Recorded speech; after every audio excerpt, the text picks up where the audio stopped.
धेनुकासुर एक राजा का पुत्र था। ऋषि के श्राप के कारण उसका जन्म असुर की योनि में हुआ था, जिसका वध बलराम ने अपनी बाल अवस्था में किया था। जब कृष्ण तथा बलराम अपने सखाओं के साथ ताड़ के वन में फलों को खाने लगे, तब असुर धेनुकासुर ने गधे के रूप में उन पर हमला किया। बलराम ने उसके पैर पकड़कर चारों ओर घुमाकर पेड़ पर पटक दिया, जिससे प्राण निकल गए। नमस्कार दोस्तों, मैं मैत्री सिंह आप लोगों के सामने एक बार फिर से हाजिर हूँ गुरु संस्कार चैनल पर। दोस्तों, भगवान श्री कृष्ण की बाल लीला की सीरीज में आपका स्वागत है। तो चलिए दोस्तों, अब हम कथा की ओर चलते हैं कि किस प्रकार राजा के पुत्र को एक ऋषि का श्राप मिला और उसका जन्म असुर की योनि में हुआ। एक समय की बात है, राजा बलि का पुत्र साहसिक देवताओं को परास्त कर गंधमादन पर्वत की ओर जा रहा था। उसी समय स्वर्ग की अप्सरा तिलोत्तमा भी उधर से जा रही थी। तभी तिलोत्तमा ने साहसिक को देखा, साहसिक ने भी तिलोत्तमा को देखा। वे दोनों एक दूसरे के प्रति आकर्षित हो गए। तिलोत्तमा ने अपने सौंदर्य से साहसिक को मोहित कर दिया था। फिर वे दोनों एक पैर के पीछे एकांत में जाकर काम वासना में डूब गए। वहीं दुर्वासा भगवान श्री कृष्ण के ध्यान कर रहे थे।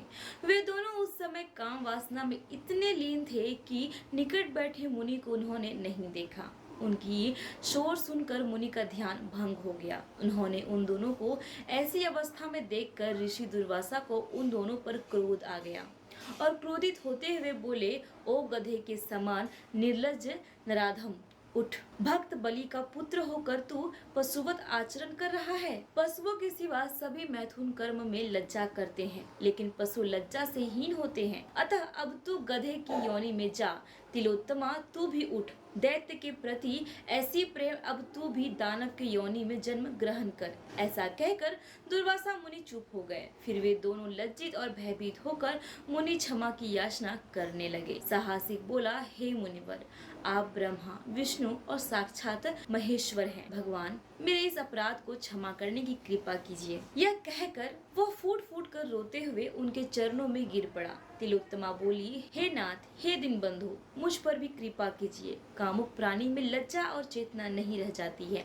ऐसा कहकर वह रोती हुई दुर्वासा की शरण में आ गई। उन दोनों की व्याकुलता देखकर मुनि को दया आ गई और दुर्वासा बोले, दानव, तू विष्णु भक्त बलि का पुत्र है। पिता का स्वभाव पुत्र में अवश्य रहता है। जैसे काली के सिर पर बने भगवान श्री कृष्ण का चरण चिन्ह सभी सर्पों में मस्तक पर रहता है, उसी तरह तुम एक बार गधे की योनि में जन्म लेकर तू मोक्ष को प्राप्त करेगा। अब तुम वृंदावन के तालवन में जा, वहीं पर तुमको भगवान श्री कृष्ण और बलराम के हाथों से मोक्ष की प्राप्ति होगी। इसके बाद ऋषि दुर्वासा ने तिलोत्तमा से कहा, तुम वानासुर की पुत्री होगी। फिर श्री कृष्ण पौत्र अनिरुद्ध का आलिंगन पाकर शुद्ध हो जाएगी। यह कहकर दुर्वासा मुनि चुप हो गए। इसके बाद वे दोनों भी ऋषि दुर्वासा को प्रणाम करके अपने अपने स्थान चले गए। इस प्रकार साहसिक गधे योनि में जन्म लेकर धेनुकासुर हुआ और तिलोत्तमा बानासुर की पुत्री उषा होकर अनिरुद्ध की पत्नी हुई। तो दोस्तों, आप सभी को भगवान श्री कृष्ण से जुड़ी ये रहस्यमयी कथा कैसी लगी, आप हमें जरूर बताएं। और हाँ दोस्तों, हमारे गुरु संस्कार चैनल को सब्सक्राइब करना ना भूलें, ताकि हम आप सभी लोगों के सामने भगवान श्री कृष्ण से जुड़ी रोचक और रहस्यमयी जानकारी ला सकूं। धन्यवाद।